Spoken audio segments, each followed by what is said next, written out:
director general de minería. ¿Cuáles fueron las razones que movieron a declarar una suspensión de operaciones en Cormidón para una evaluación por parte del Estado Dominicano, del gobierno?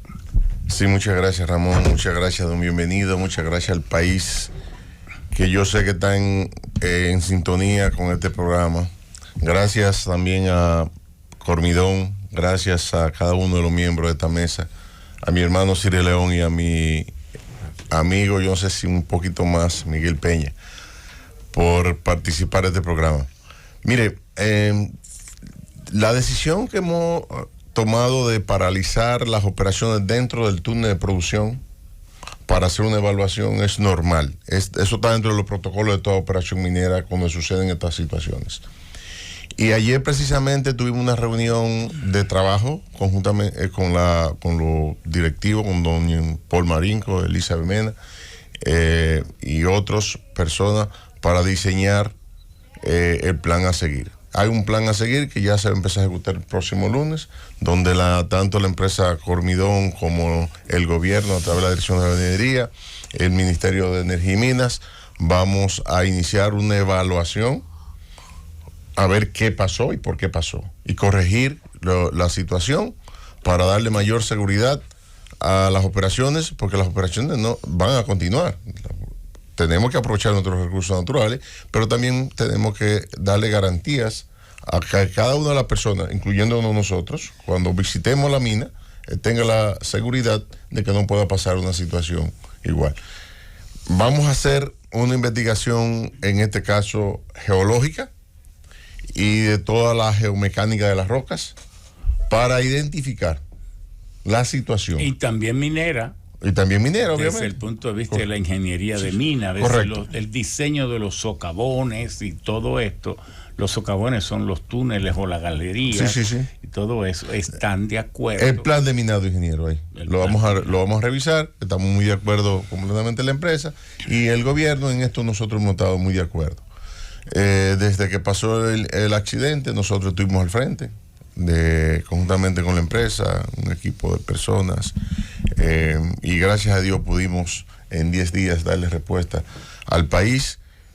Como usted dijo en su introducción muy correctamente, el país estaba en vilo, estaba en espera, estaba observando lo que el gobierno y la empresa, la respuesta que pudimos dar. Fue una labor bastante ardua, de planificación efectiva y rápida, ingeniero. Lo que queremos es oír de usted que esto no fue una tragedia, porque primero no murió nadie, pero lo que queremos decir que para ir culturizando al país, esto es más conveniente presentarlo como algo normal que ocurre en toda mina subterránea.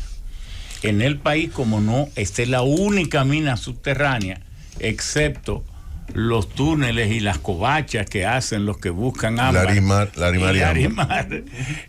Bueno, ahí en Barahona hay una tunelación que asesoraron los españoles también para la búsqueda del Larimar, pero como mina en sí, esta es, si el país va a seguir adentrándose en esto, tiene que ver que debe sentirse tranquilo de que las autoridades sepan exigir de las empresas mineras y éstas sepan aplicar las mejores técnicas para que estos accidentes sean lo mínimo posible, pero siempre dentro del entendimiento de que siempre ocurrirán.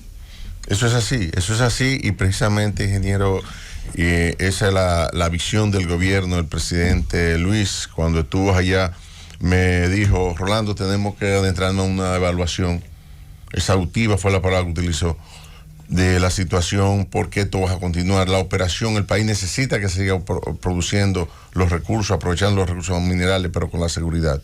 Y la empresa, ¿qué le toca al país de lo que producen estos australianos y chinos?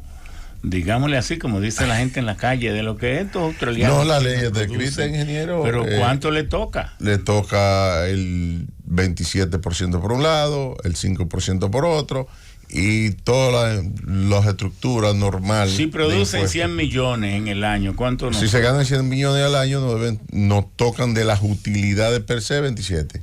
Sí, pero que eso es bueno aclararlo, porque cuando no dice, si producen 100 brutos, de ahí hay que quitar los costos de producción. Por eso utiliza la palabra utilidades. Netas, claro, sí, lo oí. Pero cuando usted viene a ver, de los 100 le quedan 10, si acaso. Hay que decirlo así para que la gente sepa y no se... Porque a veces se dice de manera que uno queda enredado. Es como con Barrick Gold.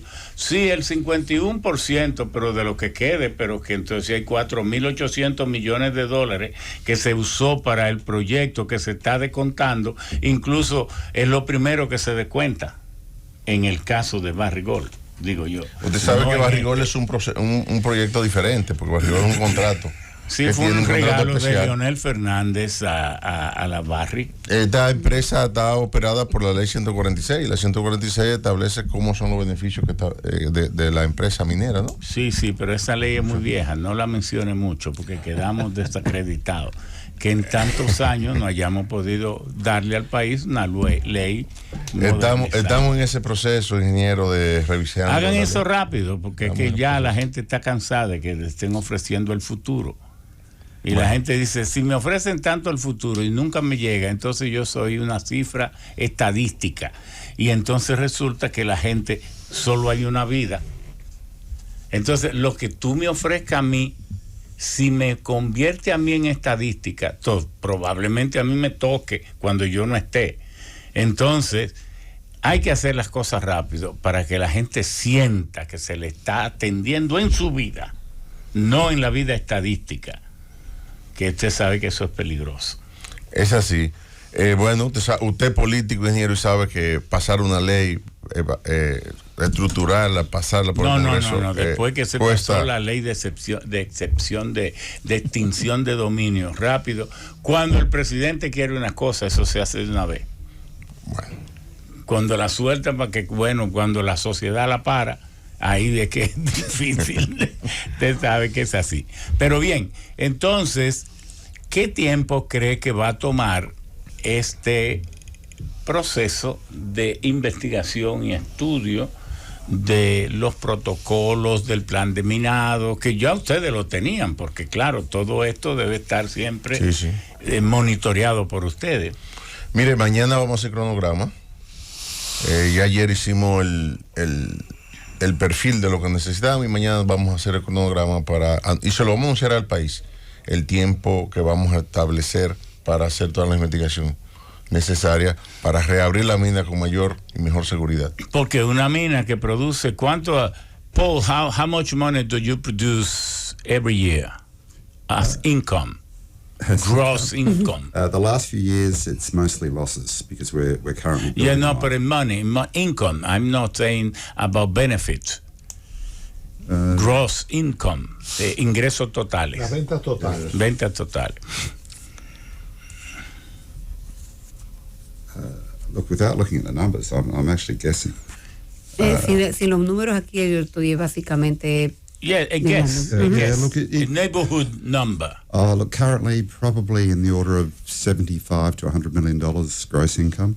Alrededor de unos 75, unos 100 millones de ingresos. Sí. We're not producing, we're not anywhere near full production, so this is just a little bit of development or as we're y nosotros todavía no estamos en producción, nosotros estamos en desarrollo, y en ese sentido nosotros no podemos decirte básicamente porque estamos en desarrollo. But I will make one point about the economic contribution. Since the day we started mining the open pit through to today, 56% of our profits have been returned to the Dominican people in taxes, royalties and payments to the municipality. Pero es bueno que también, ya que están hablando de la parte económica, es bueno entender que desde que nosotros empezamos con la parte del subterráneo, el 56% de nuestros ingresos se han mandado al Estado a través ya sea de del royalty o de la regalía y del pago de los distintos impuestos que tienen que realizarse. Y de los trabajadores. And we're really, really proud of the economic contribution we've made to the community and this country. Y estamos muy orgullosos de toda la contribución económica que nosotros hacemos al país. And we look forward to making that contribution for decades ahead. Y esperamos hacer muchas contribuciones por muchas décadas más. So you mean that in few years, in 1 or 2 years, you could double or triple the income? Certainly. Claro que sí, nosotros estaremos duplicando. Estamos dándole que si en un año, un breve tiempo, podrían duplicar o triplicar los ingresos, dice que sí. Sí, muy bien, muy bien. Pero eso es muy bueno para Bonao, pero lo que estamos diciéndole es al director general de minería que este trabajo de inspección no deben prolongarlo por mucho tiempo porque hay dinero que no se está produciendo, ¿verdad? Y empleo que necesitamos que el país lo mantenga, que son 654 empleos. Porque la moratoria de ustedes o este periodo no le pagan a la gente. Sí, no se ha suspendido a nadie. No se ha suspendido bueno, entonces, no, la gente sigue cobrando, ¿verdad? Sí. Pero hay una cadena de servicios que eso sí van a parar. O sea, los contratistas, claro, los encadenados a la producción. Es decir, Bonao deja de recibir una serie de beneficios porque Bonao, Maimón debe suplirle muchas cosas a esa mina diariamente. Yeah. Look, if I can say, Cormenon is a company that cares about our people. Pues sí puedo decirle, Cormidón es una empresa que le preocupa y que quiere a su gente. When the pandemic hit, we closed the mine for 10 months. Cuando llegó la pandemia, nosotros cerramos la mina por 10 meses. We paid full benefits to all our employees in that period. We did not lay anyone off. Y nosotros durante esos 10 meses pagamos todos los beneficios, todos los salarios a cada uno de los colaboradores, no obstante no estuvieran trabajando. All of my employees will continue to be paid right up until the time that we reopen, and then I'll go back to normal duties. Todos mis colaboradores van a seguir recibiendo su salario hasta el momento en que nosotros estemos abiertos y podamos operar. Yo noto como que cierta sensibilidad, nunca he ido, pero yo noto una conducta muy distinta en esta empresa. Cormidón es una familia. Yo que me tocó vivir 10 días, 12 días allá, me di cuenta de la gran armonía que tienen los ejecutivos de la empresa con cada uno de los hoy en día la minería no es posible si usted vive desafiando los pueblos. Esto no puede ser. Usted no puede estar generando miles y cientos de millones de dólares pasando por delante de los ranchitos de la gente que apenas vive. Eso no puede ser.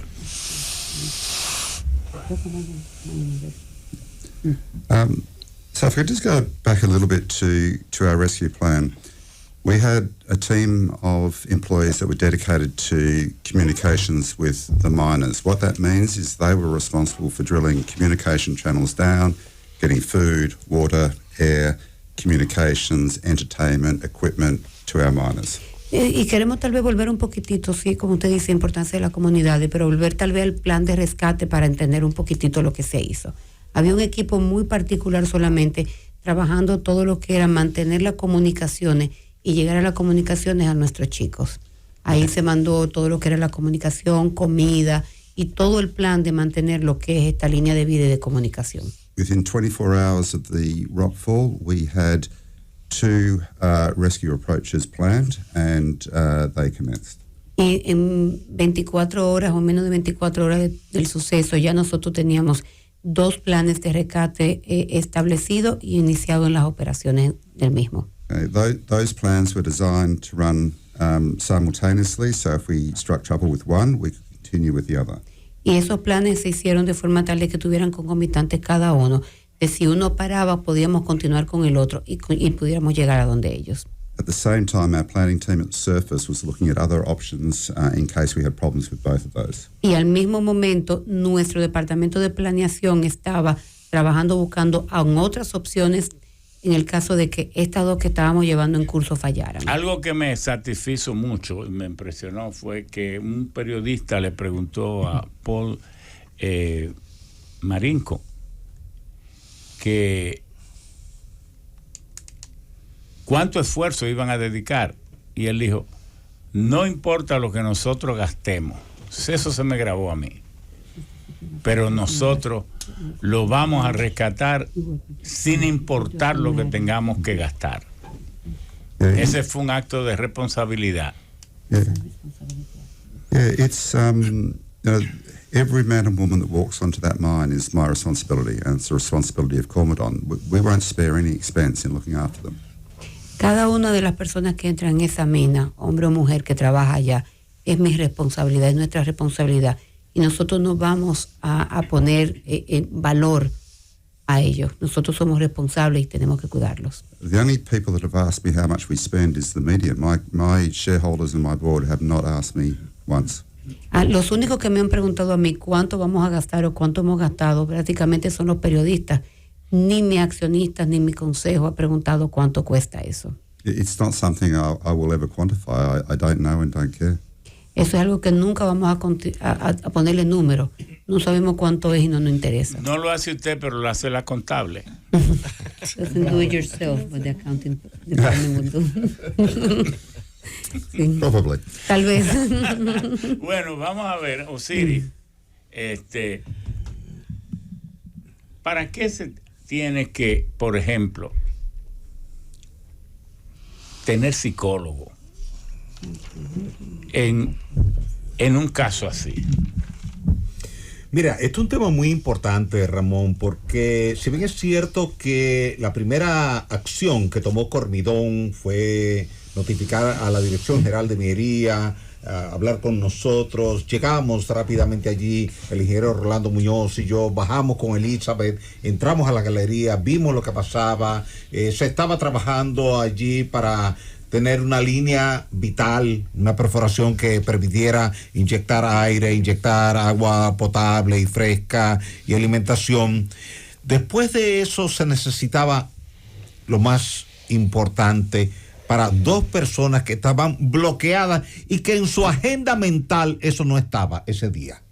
Nadie sale de su casa pensando que va a tener una contingencia porque no saldría, se quedaría. Si ellos se hubiesen imaginado que iba a ocurrir esa contingencia, se quedan en su casa. O la empresa adopta otra medida. En consecuencia, considerando que ellos estaban allí en un ambiente no previsto ni para ellos ni para la empresa, porque nadie quiere tener un incidente de este tipo, pues la asistencia psicológica era fundamental, paralelo con la nutrición. Por eso se decidió en una reunión y la idea fue de Elizabeth Mena: mire, necesitamos aquí rápidamente un médico especialista en nutrición y médicos especialistas en asistencia psicológica. Bueno, entonces vamos a pedirle a Vanessa Espaillati, a nuestra Basilis, nuestras 2 psicólogas. Y a Ramón Tejeda.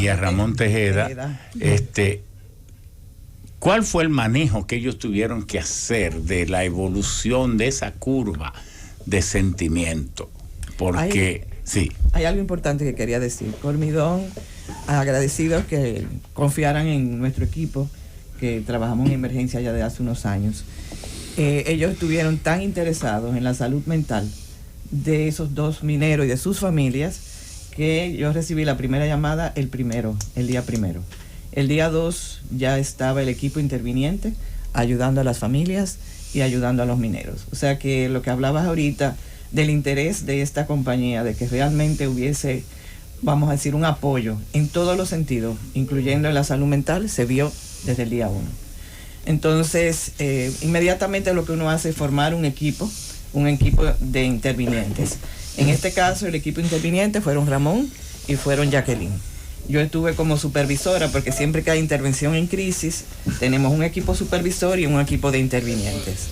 En el momento de la crisis, siempre es importante pues ese apoyo porque las personas... Mire, déjeme esa narrativa tan interesante ahí mismo para hacer una pausa, porque sabe que el amplísimo campo de la psicología clínica y de la psicología en sentido general en República Dominicana ha sido tan soslayado, tan relegado, que en el 2006 tuvo que pasarse una ley para darle visibilidad y presencia al tratamiento humano de la psicología, y se especializó hasta un porcentaje del presupuesto, pero el gobierno no termina de asignar nada, y este es un pueblo que en medio de tanta presión es solo el consumismo de querer tener lo que no se puede tener, pero forzado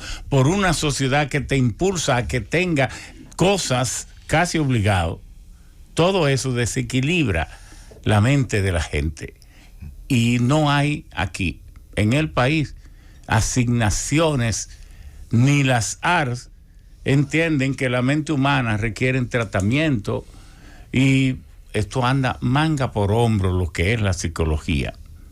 En un pueblo, en Estados Unidos, estaba revisando casi el 1.6 al 2% del gasto en salud es dirigido a la salud mental. Aquí no. Aquí es prácticamente cero.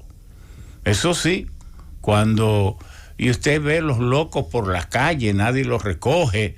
Esto es un salvajismo, y qué bien que las empresas, esta en particular, entienda que necesita, y ojalá que no sea porque queden dos atrapados, ojalá sea un tratamiento y una política y una programación permanente. Vamos a la pausa, porque yo sé que la gente vaya a su baño, tómese su agüita, haga usted lo que deba hacer, y lo esperamos aquí porque usted está ahora cautivo ante este tratamiento tan científico y técnico de la psicóloga Vanessa Espaillá, con los familiares, con la comunidad, con el personal mismo, en el rescate, y cómo también continúan dando su asistencia en este tema. Con respecto a eso, como te decía, siempre que se hace una intervención en crisis, está el equipo interviniente, que es el que va al campo, y el equipo supervisor. En este momento yo estuve como supervisora. Lo que hacíamos es pues constantemente mantenerlo en contacto, planificar las intervenciones. Se hizo un levantamiento de necesidades. Jacqueline fue desde el día 2 a hacer el levantamiento de necesidades de los familiares, de los mineros, y en base a eso pues, Jacqueline, puede acercarte se planifican las intervenciones, y la idea... ¿Qué es una intervención? La intervención es lo siguiente, una intervención en crisis. Que tú puedas hacer que los síntomas que está viviendo esa persona, que está de repente con todos los miedos, pues, vamos a decir, a flor de piel, que realmente en un momento de ese tipo tú pierdes la capacidad de cognición. Entonces tú necesitas un apoyo para tú poder volver a centrarte en ti mismo. Entonces la intervención es psicoeducación, la intervención es ayudarte a normalizar, aún dentro de la mina, una vida, un orden. ¿Tú ves? Crear una confianza para que la persona pueda hablar de sus sentimientos. Para eso necesita la especialización del terapeuta, que pueda ganarse esa confianza y que la persona se sienta que puede abrir y hablar. Todo esto es preventivo para evitar después un estrés postraumático. Quiere decir que generar ese apego seguro, generar esa confianza, inmediatamente saber cuáles son sus necesidades físicas, emocionales, y poder canalizar todo ese tipo de necesidades para que la persona se sienta segura, se sienta con esperanza, que es lo más importante, y que se sienta que realmente su empresa los ve como prioridad y quiere ayudar a que se sientan bien hasta que el rescate pues pueda realizarse. Bueno, pero para una persona que está metida en un túnel y un psicólogo fuera, ¿cómo se comunicaban? Bueno, nosotros Perdón, Jacqueline Basilis. Sí. Abreu. Ah, muy bien. Entonces, usted fue la que materializó esas intervenciones. Yo y mi compañero Ramón, los dos. Ramón. Okay. Entonces, el proceso fue, luego que la doctora Vanessa conforme el equipo, ir primero a observar y ver todo lo que estaba pasando, un poco ver los familiares, el equipo directivo de la mina, y que nos contaran qué habían percibido de los muchachos ahí adentro. Entonces, a raíz de eso, pues se preparó un plan de intervención y nosotros nos comunicábamos con ella. El primer día, pues Ramón y yo fuimos juntos. El plan de intervención empieza porque la gente vea que hay alguien que quiere escuchar su drama, ¿verdad? Porque ellos necesitan ser escuchados. Exacto. Porque ellos están ahí con muchísimas situaciones, muchísimos pensamientos, sentimientos y emociones, y alguien tiene que canalizarlas, escucharlas y saberlas llevar.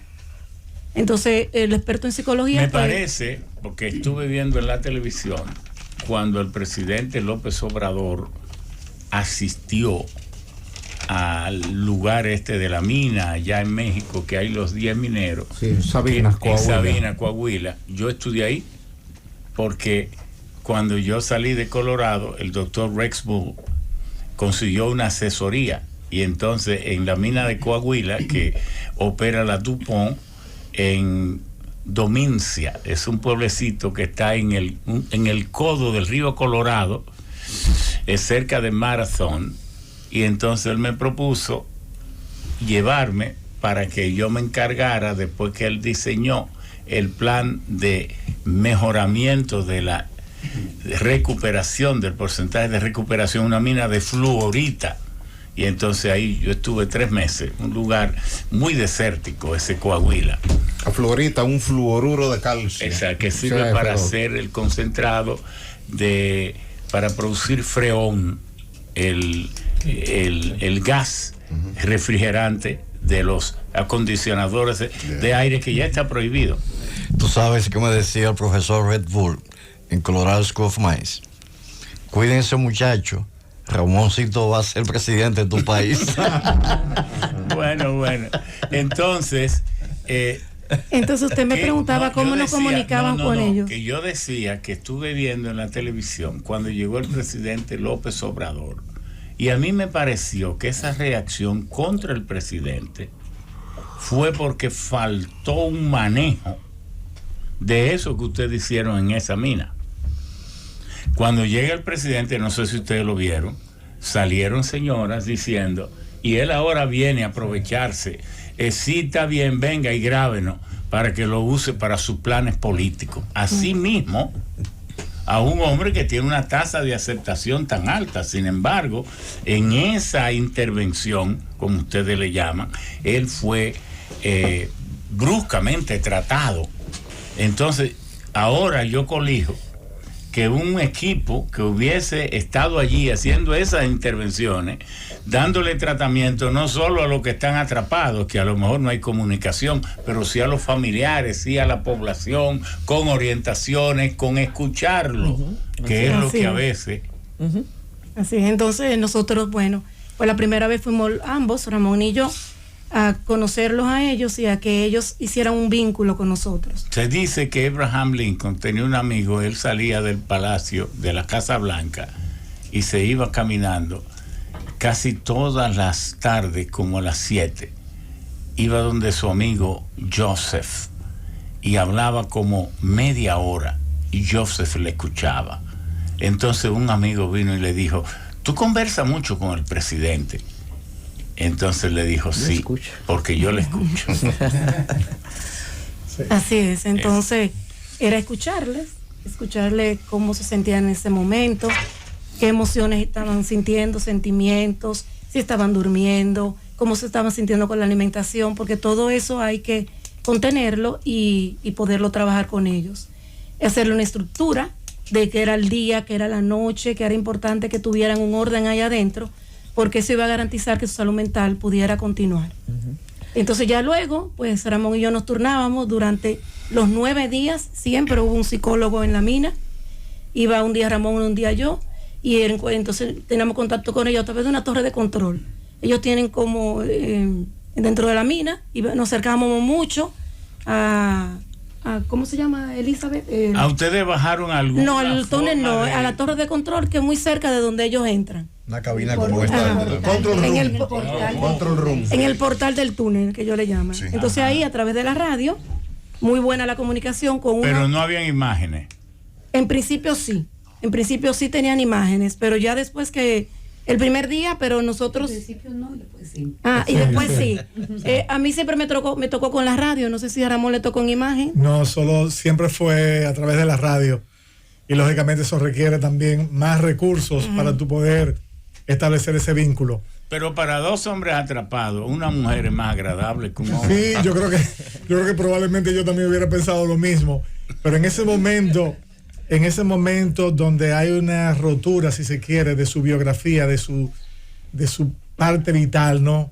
Cordón umbilical con el resto de la sociedad. Exactamente, es un momento, la verdad, que es muy difícil, y justamente la intervención en crisis lo que hace es una prevención secundaria, es decir, lo que buscamos es que lo que es agudo no se convierta en crónico. Entonces, por eso es importante nosotros cuando llegamos, como estábamos hablando la doctora y Jacqueline, sobre todo ese contacto, el presentarme, en saber que vengo de una empresa, porque tú no puedes conectar con nadie que no sepa su nombre. Entonces, la verdad que a partir de ahí, de nosotros determinar necesidades, estar constantemente monitoreando cómo va ese estado de ánimo, darle estructura a su día, restringir de alguna manera en la forma en que nosotros no solamente nos ellos comunicamos. llamaban Carlos Yepes, ¿no? Era Carlos Yepes y Gregory. Colombiano. Y Gabriel Méndez. Gregory Mendoza. Méndez Torres. Méndez Torres. Entonces, muchas veces, si tú no haces las preguntas adecuadas, tú puedes revictimizar Así es. a esas personas. Entonces, de repente tuvimos que ¿Cómo también... es revictimizar? Es decir, o sea, yo si le pregunto a ellos, oye, ¿me puede contar qué fue lo que te pasó? ¿Y qué fue lo que te pasó? Esa pregunta repetida, mucho, porque todo el mundo quiere hablar con ellos. Entonces eso puede volver a revivir ese momento y no ayuda en el proceso, o sea, no fluye con la rapidez. Entonces nos vimos también precisados a restringir un poco el tema de los contactos, porque inclusive en las horas de dormir, el uso de los radios, para que ellos pudieran de alguna manera articular ese sueño y descansar. Entonces la verdad que fue un tema permanente. En la medida que fueron pasando los días y se fueron incorporando recursos de parte de la empresa, que la verdad es que fueron muy coherentes y muy transparentes con las informaciones que le dieron a ellos, la verdad que en esa medida ellos fueron adaptándose, fueron manejando mejor la ansiedad. Una de las cosas que hacíamos diariamente era verificar que ellos las herramientas que le dábamos para manejar la ansiedad las pudieran utilizar de manera adecuada. Eso ayudó muchísimo. Eso es la psicoeducación que se le da a ellos para que se aprendan a regular emocionalmente, para que tengan recursos de afrontamiento ante la situación que están viviendo. Que eso fue parte de las intervenciones que ellos hicieron. Porque, por ejemplo, lo que él decía, si tú estás constantemente repitiendo lo mismo, te revictimiza. Porque hay una manera de tú hacer que una persona te cuente lo que ha vivido, que sea sanador y no que te revictimice. Esa es la formación que realmente tiene un experto en emergencia. Excelente, sobre todo una vez se estableció el contacto con la parte exterior, de ellos saber que su familia estaba bien y que ellos también estaban bien. Eso es un escudo que tienen ellos de manera emocional para poder manejar ya lo del día a día. La intervención nuestra fue una intervención integral, o sea, no solamente fue con los mineros que estaban ahí, sino también con sus familias. Así es. Entonces la verdad que fue un proceso muy fluido. Creo que la empresa, la verdad, fue sumamente atenta. Había un... Pero ustedes están cantando victoria porque fueron 10 días, pero si hubiera sido un mes, ahí se quiebra cualquier cosa porque la gente se angustia, se desespera. Sí, pero es lógico. Entonces estalla en crisis. Claro, es lógico y es esperado que hayan altibajos. Eso es esperado. Entonces...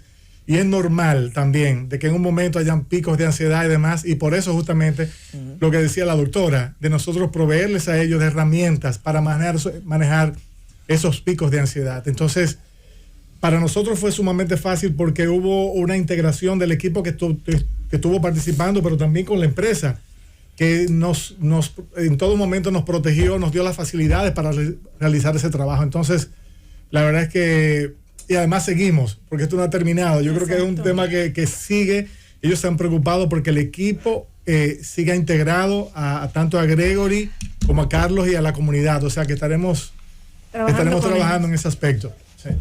Sí, mira, Ramón, es importante hacer una puntualización para el consumo de todos los que estamos aquí y para el consumo del pueblo dominicano. Al doctor Ramón Tejeda y a la doctora Jacqueline Basilis le tocó el uso de la tecnología, el uso de la facilidad. Y qué bueno, ellos pudieron comunicarse vía radio, sí, aprovechando esa señal electromagnética. Ahora, Rolando y yo no tuvimos esa suerte. Rolando y yo tuvimos que utilizar el método primitivo, ancestral, de comunicarnos con ellos a través de un tubo. Una perforación de 34 metros de longitud, 64 milímetros, y decir por ahí Yepes, adelante Yepes. Es decir, ese método primitivo que tú lo usabas en tu infancia de hablar con un amiguito a través de un tubo o con el hilito, fue el que tuvimos que usar nosotros. Ahora, ese tubo permitió que se le enviara por ahí un radio de comunicación que luego le permitió a Ramón y a Jacqueline sostener esa conversación formal para inyectarle ese ánimo, ese entusiasmo y que ellos sintieran que estaban acompañados. Y sin tener que entrar al túnel. Elizabeth quiere decir algo sobre eso. Claro. Y en ese sentido hay que decir dos cosas. Uno, la planificación que se tenía que permitió que particularmente Yepes, que es el minero experimentado, inmediatamente sucediera el incidente, cortara el tubo y supiera que ese tubo servía para llevar la comunicación y para comunicarse. De un lado estaban los mineros por este lado que también hicieron la tubería y él inmediatamente lo utilizó sabiendo que parte del protocolo es buscar una comunicación entre uno y otro. Pero no entiendo cómo que Yepes usó. El primer momento es para entender un poquitito Exacto, la parte, porque exacto. aquí todo era de día en día, en momento en momento. Que nuestro público no lo se entiende. está beneficiando de la gesticulación que usted hace. Exacto. Porque parte del lenguaje comunicacional es el gesto. Perfecto. Y ellos no lo están viendo. Perfecto. Recuerde que en los primeros momentos, y estamos hablando de aquí, como decía bien don Osiris, de momento en momento, de hora en hora y después de día en día. Las primeras horas eran extremadamente importantes porque teníamos que mantener esa comunicación con ellos. Y en el primer momento que se hizo, que sucedió el incidente, logramos comunicarnos, pero para lograrnos comunicarnos teníamos que hacerlo a través de la tubería que se encontraba. Y los mineros estaban entrenados. Pero esa tubería, ¿cuándo se instaló? La tubería es la tubería normal que va dentro del túnel, Ajá. que le lleva electricidad, una tubería, otra que lleva agua y otra que lleva aire. Esa tubería se mantiene, los mineros por un lado cortan la tubería para poder mantener la comunicación y entonces eso sirvió de una vía, que es la que dice don Osiris, que por un lado hablábamos como el famoso, como en aquel momento que nos enseñaban a hablar a través del teléfono con el hilito. Exactamente, esos fueron los primeros momentos, las primeras horas se utilizaron de esa forma para comunicarnos. Ya dentro de las 24 horas que logramos lo que era hacer la abertura para la primera línea de vía, ahí se envió un radio que sirvió en lo adelante para poder tener los canales de comunicación. Originalmente era a través del centro de control. Originalmente era a través del área en sí. Luego ya pudimos enviarlo a lo que era el centro del control encima del portal y ya luego teníamos un área establecida ya dentro de lo que son las mismas oficinas administrativas donde ya también teníamos ya la cámara, pero esto ya eran según los días iban pasando. La tecnología se fue agregando, así como dije hace un ratito, de hora en hora y de día en día. Y esto nos permitió a nosotros poder tener todo este engranaje y hoy está hablando de lo que es un rescate exitoso. Muy bien, pero lo que queremos decir, hay un tubo de servicio, un tubo que va por el techo o el piso del túnel de las galerías debajo, allá abajo en ese minado. Entonces por ese tubo van alambres y van otras cuestiones que puedan ser agua, lo que sea, aire. Entonces ellos, al quedar atrapados, no les cayó encima a ellos el derrumbe. No. Afortunadamente, pero sí vieron el tubo ahí. Entonces, al ser un minero, Carlos Yepes, experimentado, cortó el tubo. ¿Con qué lo cortó? Tenía una cegueta dentro del equipo. Pero parece como de película. No, es obligatorio, es necesario. Bueno. Claro. Ahora, dentro de sus equipos, usuarios de y llaves, tenía llave también.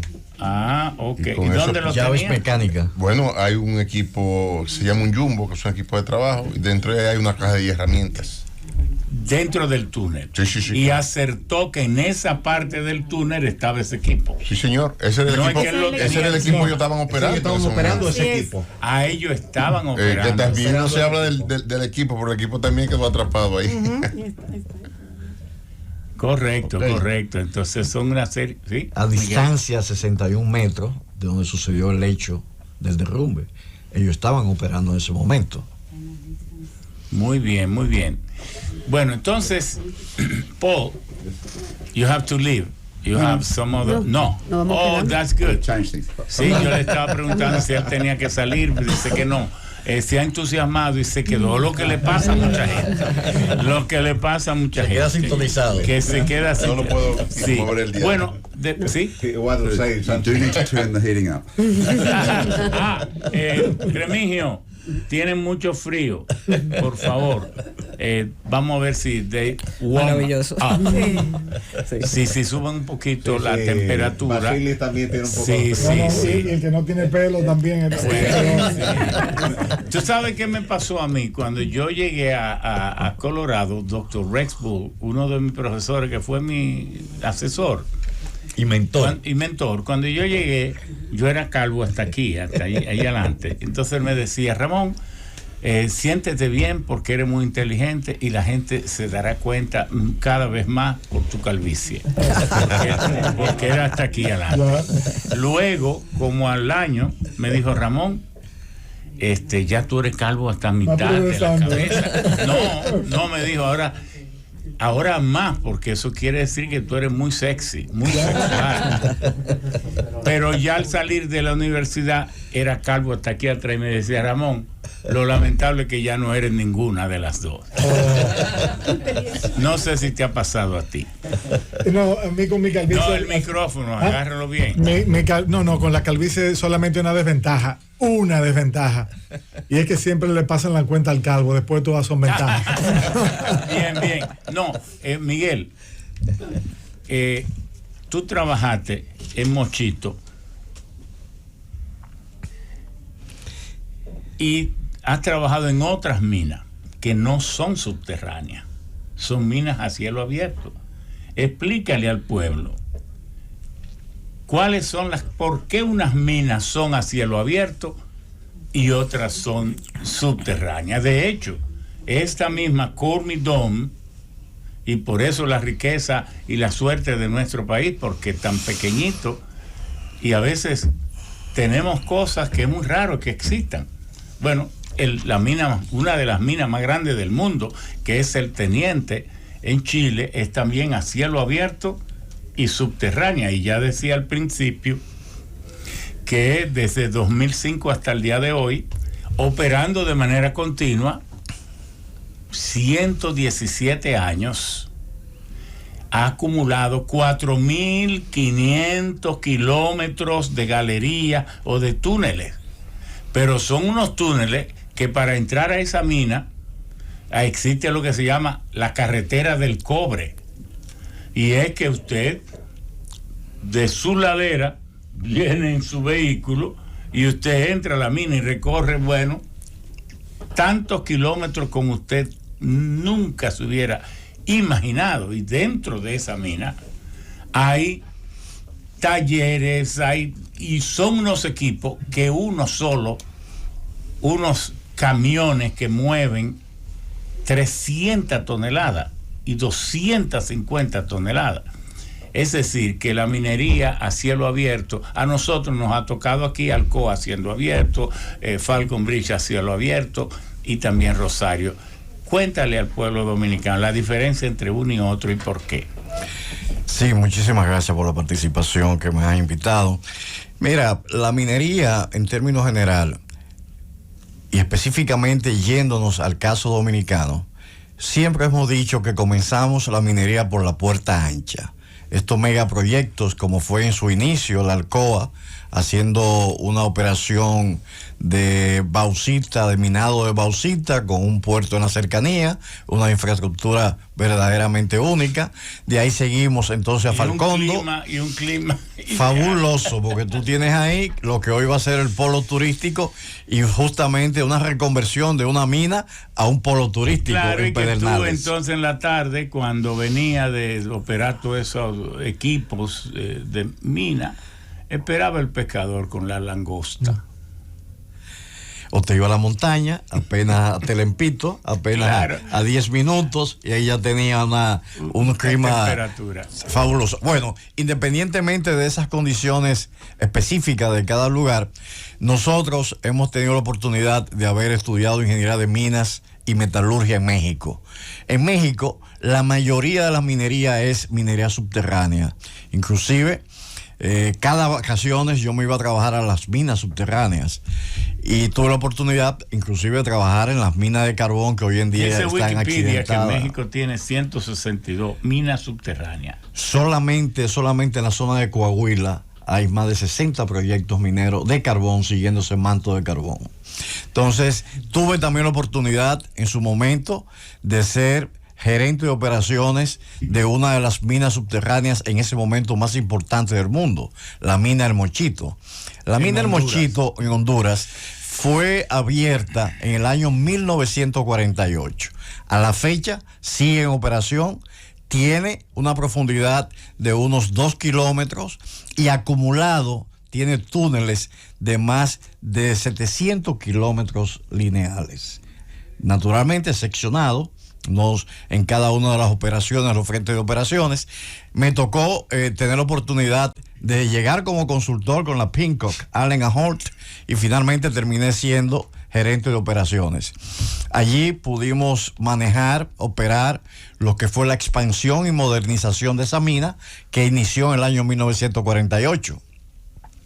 Hicimos y diseñamos el sistema que se llama relleno hidráulico, o sea, coger las colas del proceso mediante un proceso de concentración mecánica, añadirle cemento y rellenar entonces los túneles y las excavaciones con ese relleno hidráulico. Es parte de lo que está planificándose hoy en día en Cormidón.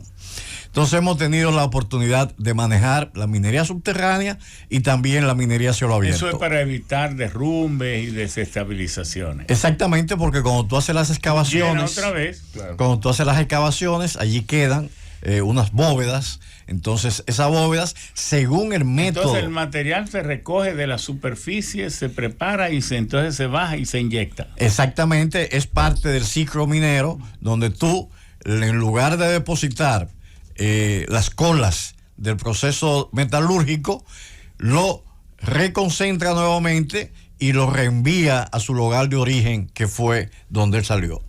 Se le añade una serie de elementos, como es el cemento, una proporción aglutinantes, como aglutinante, una proporción de un 5%, 10% de cemento, y tú reinyectas por las tuberías y va de nuevo llenando todas esas cavidades. En la minería subterránea existen diferentes métodos de extracción, porque la geometría del yacimiento te determina cuál es el método más seguro por la geomecánica, por las mismas condiciones geológicas que debe aplicarse.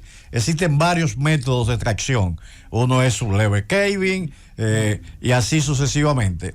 Entonces, ahora mismo, en el caso de Cormidón, parte del planteamiento que se tiene es volver a reinyectar parte de esas colas a esas bóvedas, a esas superficies, esos volúmenes que quedan ahí una vez se extraiga la hasta la fecha. ¿Qué volumen de material han removido? Por ejemplo, hay unas cosas muy importantes saber, que en este ciclo minero está Cormidón, está lo que sería en equivalencia construyendo la mina subterránea, está desarrollando la mina subterránea, por eso no está en producción. Cuando tú mencionabas anteriormente, el mismo Paul, quizás por la traducción, no le pudo especificar que la mina aún no está en producción. Esos 1.300 millones de dólares que están enterrando ahí debajo es justamente, entre comillas, para construir la mina, para desarrollar las infraestructuras, para entonces llegar al yacimiento y entonces comenzar. ¿Es un yacimiento diseminado de beta? ¿De cómo es? Este es un yacimiento, es un cuerpo que está dentro de la formación Maimón. Aquí tenemos diferentes tipos de formaciones geológicas. Por ejemplo, ahí está la formación Los Ranchos, que es la formación donde está Pueblo Viejo, que es un yacimiento que salió como parte del mismo proceso geológico hidrotermal, como parte del proceso de la inmersión de la isla. Entonces, el proceso de formación de esos yacimientos en la formación colindante, que es donde está la mina de Cerro de Maimón, es la formación Los Ranchos. Ahí tenemos igualmente... Todo eso en la Sierra de Yamasá. Todo esto está lo que hemos llamado el polígono minero del Cibao Oriental, donde ahí tenemos 3 tipos de formaciones. Tenemos la geología laterítica, que está en las andesitas del Falcondo. Está entonces el yacimiento del Pueblo Viejo, en la formación Los Ranchos, y está entonces la formación que llamamos formación geológica por cuestiones telúricas. Esa es la Sierra de Yamasá. Sí. ¿Con tu chauvinismo o no? Claro, sí, claro, es esa es la Sierra de Yamasá, esa es Monte Plata. No, pero que eso implica muchas cosas. ¿Qué implica eso? Que pudieran aparecer y seguir prolongándose en la Sierra de Yamasá, y pudiera Monte Plata aparecer con importantes yacimientos. Ya veremos si nos conviene explotarlos o no, ya veremos cómo hacerlo, pero eso implica que es una provincia rica en recursos. En el argot geocientífico nuestro dominicano decimos que Pueblo Viejo posiblemente sea la pata de un elefante que está diseminado en esa formación Los Ranchos. Y quién sabe qué puede suceder en Monte Plata. Claro, quién sabe si el cuerpo principal está en esa zona. Y tanto es así que la Dirección General de Minería, nuestro director Rolando Muñoz, puede decir cuántas concesiones mineras tenemos en Monte Plata. 52 solicitudes. 50, pero no están otorgadas.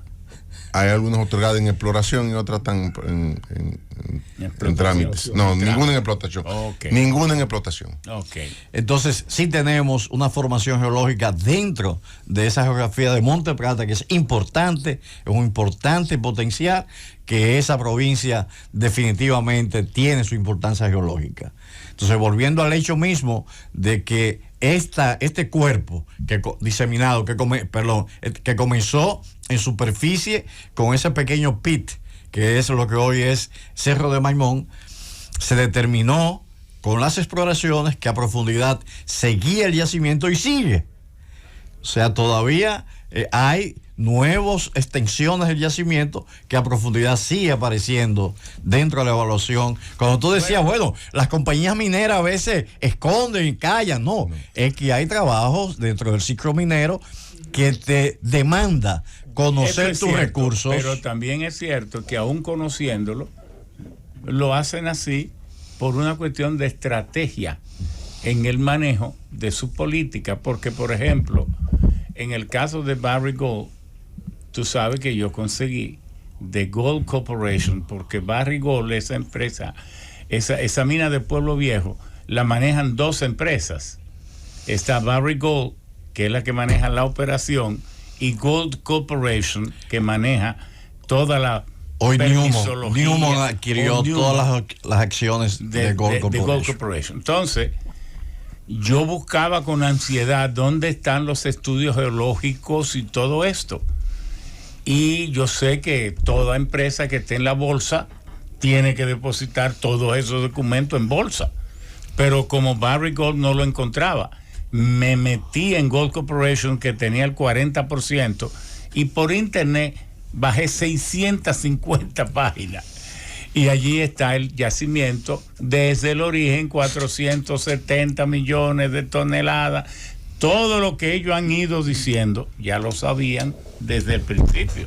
Ahora, si es muy fuerte a un país pequeño y pobre decir, yo tengo 750 millones de esto, y la gente hace de una vez sus cálculos, y bueno, es mejor para la empresa desarrollar una estrategia de informativa y de desarrollo del yacimiento paulatino y no golpear que puedan dislocar. Vamos a una pausa. Es que hay reservas de diferentes niveles. Sí, no, estamos de acuerdo, pero estoy dando el caso de que ya se sabía en este caso.